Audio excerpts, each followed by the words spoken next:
Hello friend, आप लोगों का आर्यमगढ़ क्लासेस में बहुत बहुत स्वागत है। मैं अशोक विश्वकर्मा। आज से आप लोगों का जो यूपी ट्रिपल एससी पेट में जो मैंने सिलेबस डिस्कस किया था, उसमें मैं आज जो संविधान का पार्ट है वो आज से मैं आप लोगों को स्टार्ट कर रहा हूं। और मैं उम्मीद करता हूं कि ये इंट्रोडक्शन पार्ट है, संविधान किसे कहते हैं और भी चीज़ें, तो आप लोग को बहुत अच्छा लगेगा। उसके बाद से जो एक एक बिंदु है, पहला पॉइंट उसमें है संविधान की विशेषता, उसके बाद मैं ये सब सारी चीज़ें बताऊंगा। सबसे पहले मैंने सोचा है कि संविधान पता होना चाहिए कि होता क्या है, उसके बाद से और भी चीज़ें आप लोगों को अच्छे से समझ में आएगी। तो चलिए हम लोग स्टार्ट करते हैं और बहुत अच्छे से समझने की कोशिश करेंगे कि संविधान किसे कहते हैं। ठीक है,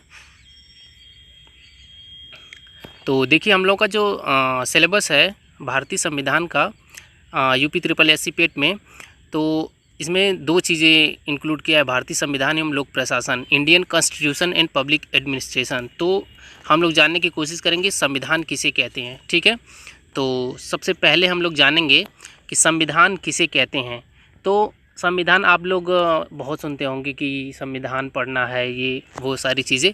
तो सबसे पहले ये जान लेना चाहिए कि संविधान कहते किसे हैं। ठीक है, तो यहाँ पे देखिए आप लोगों को दिख भी रहा है कि नियम और कानून की वह पुस्तक जिसकी सहायता से किसी देश का शासन चलाया जाता है, इसे संविधान कहते हैं। ये बहुत ही इंपॉर्टेंट पॉइंट है, ये आप लोगों को हमेशा हर जगह काम आएगा, क्योंकि आप लोग पढ़ लिख रहे हैं तो कोई भी पूछ सकता है कि संविधान की विषय वस्तु की कुछ चीज़ें बताओ, तो आप लोग ये परिभाषा उनको आसानी से बता सकते हैं कि संविधान किसे कहते हैं। देखिए, नियम और कानून की वह पुस्तक जिसकी सहायता से किसी देश का शासन चलाया जाता है, ये चीज़ें आप लोगों को बहुत ध्यान में रखना पड़ेगा ताकि अच्छे से समझ में आए। ठीक है, तो ये आप लोग बार बार डिफिनीशन ये आप लोगों को पक्का याद रहना चाहिए कि नियम कानून की वह पुस्तक जिसकी सहायता से किसी देश का शासन चलाया जाता है, संविधान कहलाता है। दूसरी परिभाषा ये है, ये तो काफ़ी है, लेकिन एक थोड़ी सी और एक परिभाषा है जिससे आप उसको समझ सकते हैं अच्छे से। किसी देश या संस्था निर्धारित किए गए वह नियम जिसके माध्यम से उस देश या संस्था को सुचारू रूप से संचालित किया जा सके, उसे उस देश का संस्था या संविधान कहते हैं। तो ये भी परिभाषा ठीक है, लेकिन ये ऊपर वाली सबसे बेस्ट परिभाषा है, इसको आप लोग ध्यान में रख के चलेंगे। उसके बाद आगे हम लोग बढ़ेंगे और ये देखेंगे कि न्याय संगत संविधान।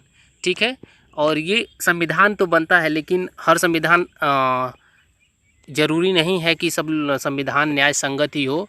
उसमें कुछ ऐसे संविधान बने हैं जो न्याय संगत नहीं है। ठीक है, तो न्याय संगत संविधान होना चाहिए। ठीक है, कोई भी संविधान, तो वह संविधान न्याय संगत संविधान कहलाता है जो शांति, न्याय संगत संविधान उसे कहेंगे जो शांति का मतलब आप समझ ही रहे होंगे, समृद्धि, न्याय और सुखी जीवन के आदर्शों का प्रतिपादन करे। ठीक है, ये आप लोगों को न्याय संगत संविधान इसे हम कहेंगे जो शांति दे, हमें समृद्धि दे, सुखी दे और सुखी जीवन के आदर्शों का प्रतिपादन करता हो।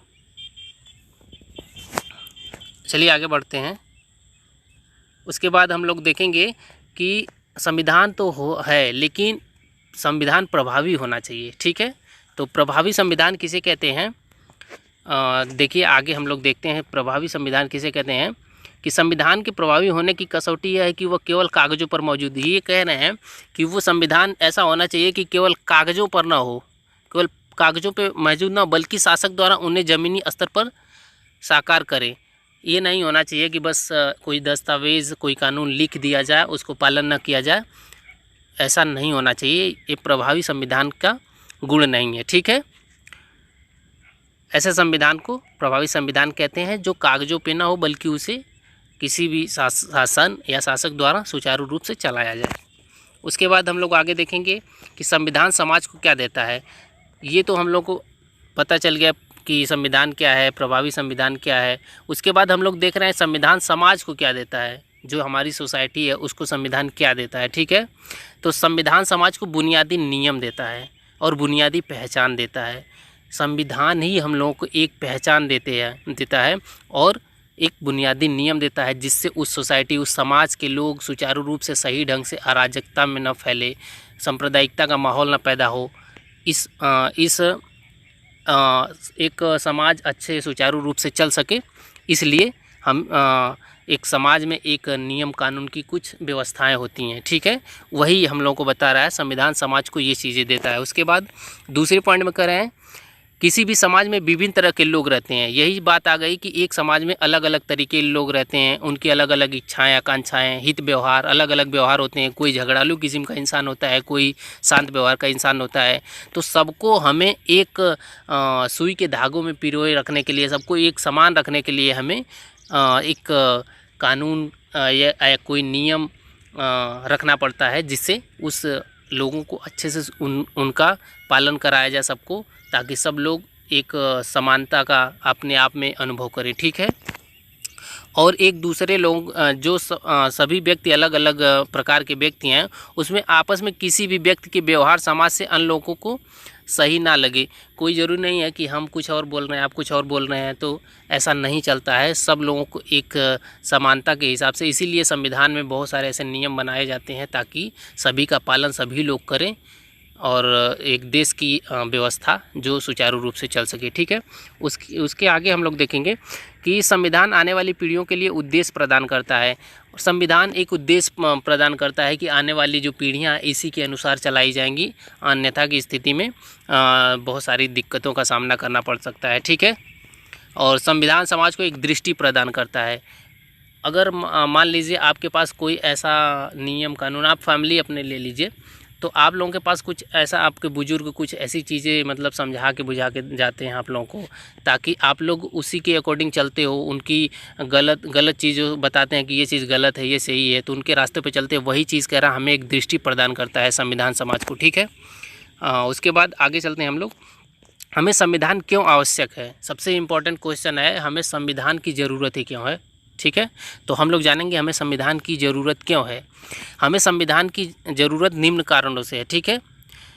देखिए, पहला क्या है, एक व्यक्ति समाज की रचना के निश्चित नियम और आदर्शों की आवश्यकता होती है। कह रहे हैं एक व्यवस्थित समाज।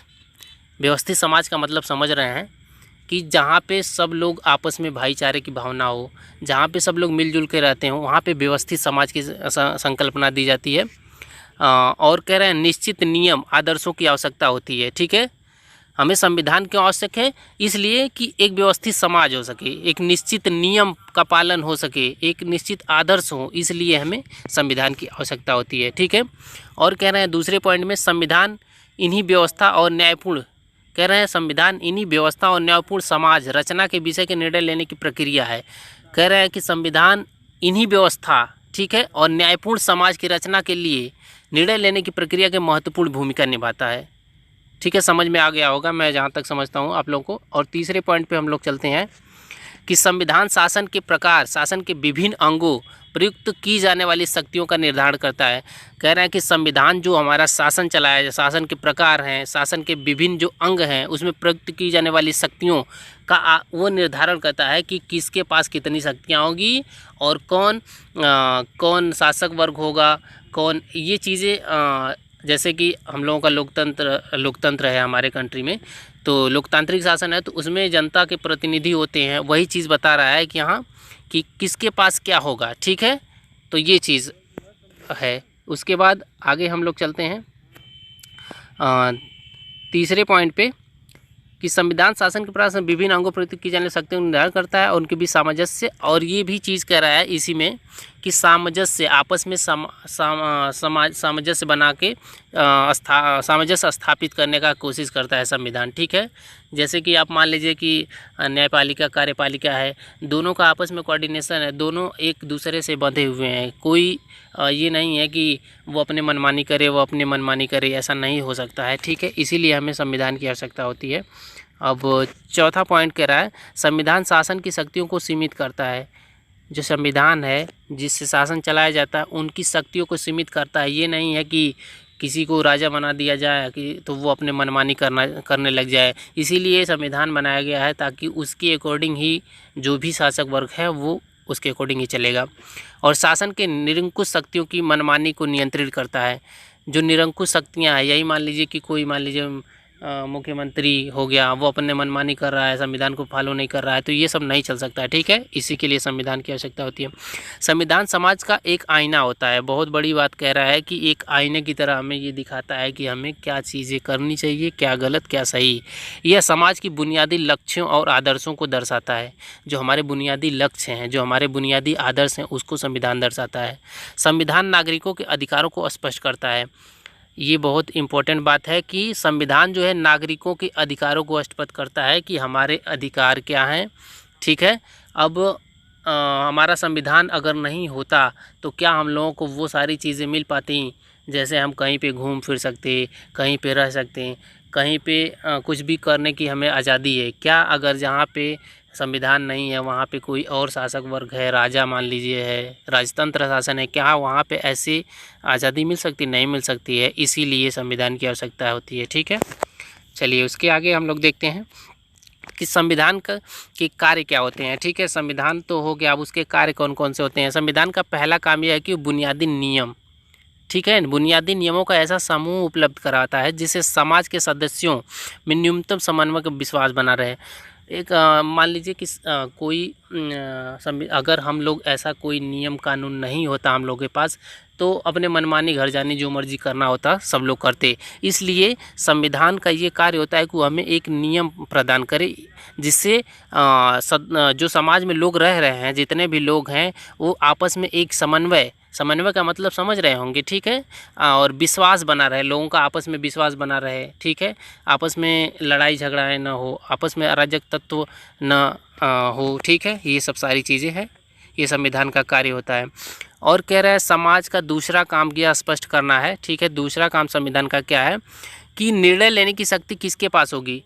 अब संविधान का कार्य यह भी बताना है कि निर्णय लेने की शक्ति किसके पास होगी। अगर ये संविधान नहीं होता तो हमें पता कैसे चलता कि कौन निर्णय लेगा किसके पक्ष में। ठीक है, और संविधान यह तय करता है कि सरकार कैसे निर्मित होगी। बहुत बड़ी बात कर रहा है। संविधान ये भी निर्धारित करता है कि हमारी सरकार, हमारा जो शासक है वह कैसे चुना जाएगा। ठीक है, उसके बाद तीसरे पॉइंट में आता है कि संविधान का तीसरा काम क्या है, यह वह सरकार द्वारा अपने नागरिकों पर लागू किए जाने वाले कानून पर कुछ सीमाएं लगाए। कह रहा है कि जो संविधान का तीसरा काम यही है कि जो सरकार द्वारा अपने नागरिकों पर लागू किए जाने वाले कानून हैं उस पर कुछ सीमाएं लगाए जाए। ठीक है, अगर मान लीजिए कोई नियम हम लोगों के लिए, नागरिकों के लिए बनता है तो उस पर कुछ सीमाएं होनी चाहिए। ठीक है, यह सीमाएं मौलिक होती हैं, सरकार कभी उसका उल्लंघन नहीं कर सकती है। ऐसा नहीं है कि अब अगर हम लोग किसी की शासक वर्ग को बना दिए तो वो अपने ही मनमानी चल रहे हैं। नागरिकों के लिए कुछ ऐसे कानून नियम बना दिए जाते हैं ताकि उनको मानना ही पड़ेगा, चाहे कुछ भी हो जाए। ठीक है, शासक वर्ग को मानना ही पड़ेगा उनके भलाई के लिए, नागरिकों के। ठीक है, उसके बाद आगे चलते हैं।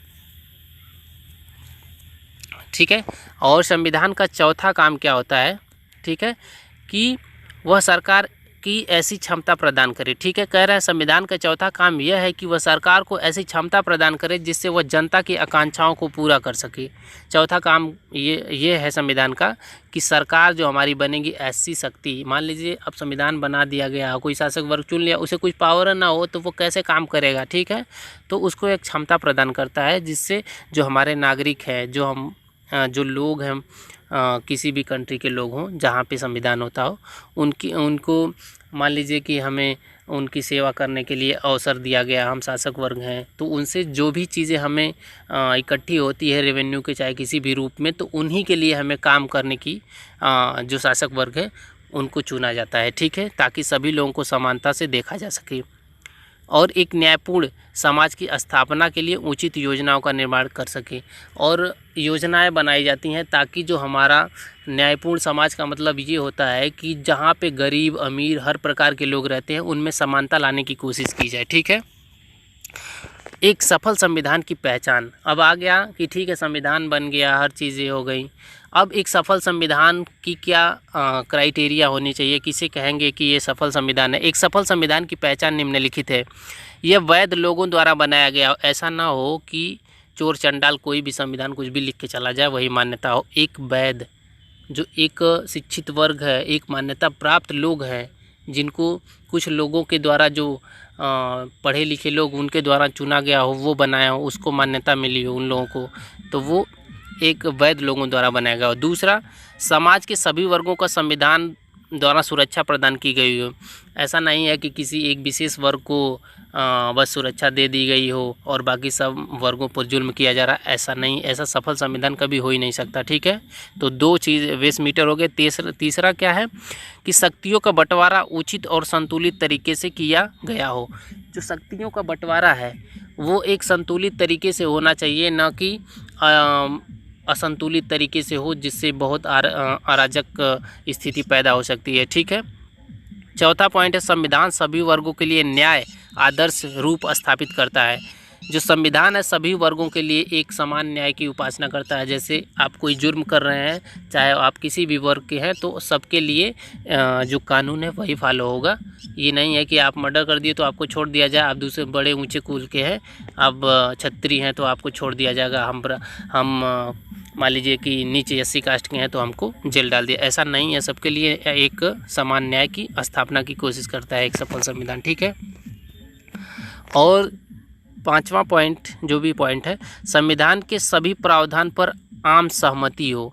जितने भी प्रावधान संविधान किसी भी संविधान में बनाए जाते हैं उस पर जो लोग होते हैं, उसको बनाने वाले एक लोग तो होते नहीं, कई लोग होते हैं, तो सबकी सहमति होनी चाहिए। ऐसा नहीं कि कोई एक पर्सन बता दे कि ये चीज़ नियम सही है तो वही मान लिया जाएगा, ऐसा कुछ नहीं होता है। ठीक है, उसके बाद जिसके प्रावधान को समय के अनुसार परिवर्तन की संभावना, ऐसा भी संविधान नहीं होना चाहिए कि मान लीजिए हमारा 20 साल 25 साल 100 साल पहले संविधान बना है तो उसको उसी रूप में रहने देना चाहिए। समय आने पे स्थितियों के अनुसार उस चीज़ को बदलना पड़ता है। कि कैसे बदलना पड़ता है, जैसे कि हम लोग पहले कैसे रहते थे और हम लोगों के पूर्वज कैसे रहते थे, और कुछ समय के पहले की स्थिति देखिए, अब की स्थिति में कितना परिवर्तन आया है। उसके अकॉर्डिंग हम लोग पुराने ज़माने के अकॉर्डिंग अगर चलते हैं तो स्थितियां वैसी नहीं होगी, बहुत जटिल स्थितियां उत्पन्न हो सकती हैं। इसलिए जो संविधान है उसको परिवर्तन करना पड़ता है। ठीक है, सफल संविधान जनता के प्रमुख मूल्यों की रक्षा करना और उसमें संतुलन है। कह रहा है कि एक सफल संविधान जनता के जो मूल्य हैं, ठीक है, उनकी रक्षा करे और उसमें संतुलन पैदा करे। ठीक है, ये सब चीज़ें होती हैं एक सफल संविधान में। संविधान की रचना कैसे होती है, ठीक है, अब ये देख लेंगे हम लोग। संविधान की रचना सबसे इम्पोर्टेंट चीज़ है। तो 1935 में स्थापित प्रांतीय विधानसभाओं के सदस्यों द्वारा प्रत्यक्ष विधि से संविधान सभा के सदस्यों चुनाव हुआ। ठीक है, 1935 में एक प्रांतीय विधानसभा के सदस्यों द्वारा प्रत्यक्ष विधि से संविधान सभा के सदस्यों का चुनाव हुआ था। ठीक है, उसी से संविधान की रचना हुई थी। संविधान सभा की रचना लगभग उसी योजना के अनुसार हुई थी जिसमें ब्रिटिश मंत्रिमंडल की एक समिति कैबिनेट मिशन ने प्रस्ताव पारित किया था। ये कैबिनेट मिशन के प्रस्ताव के थ्रू ही बना था संविधान सभा। ठीक है, उसके अकॉर्डिंग संविधान की रचना हुई है। तो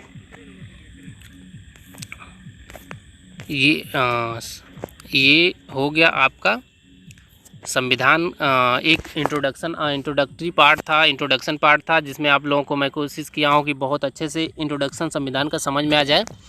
और मैं जहाँ तक समझ गया हूँ कि आपको बेसिक जो चीज़ें हैं कि संविधान किसे कहते हैं, ये सब सारी चीज़ें समझ में आ गई हो। सफल संविधान क्या होता है और न्यायसंगत संविधान होना चाहिए। ठीक है, तो ये रही कुछ बातें जो मैंने सोचा कि मैं टॉपिक स्टार्ट करने से, जो संविधान का टॉपिक है, मैं स्टार्ट करने से पहले ये सारी चीज़ें आप लोगों को दिमाग में रहेगा तो बहुत अच्छे से समझ में आएगा। और जो अगला वीडियो आएगा इसमें, तो जो टू द पॉइंट उसमें है सिलेबस में, तो वो पढ़ाया जाएगा आप लोगों को। ठीक है, उसमें है भारतीय संविधान की विशेषता। ठीक है, वहाँ से मैं एकदम बहुत ही अच्छे से मैंने उसको तैयार कर लिया है। उसको अगले वीडियो में आने वाला है बहुत जल्दी। आप लोग उसको बहुत अच्छे से देखिएगा, बहुत अच्छा लगेगा आप लोगों को। और मैं उम्मीद करता हूँ कि ये भी वीडियो आप लोगों को बहुत अच्छा लगा होगा। दोस्तों, आप लोग सुरक्षित रहिए, कोविड-19 से बचे रहिए। बहुत बहुत धन्यवाद, थैंक यू। और ये मत भूलिएगा, आर्यमगढ़ क्लासेस से जुड़े रहिए, आप लोगों को इस पर बहुत फ़ायदा होने वाला है दोस्तों। ठीक है, थैंक यू।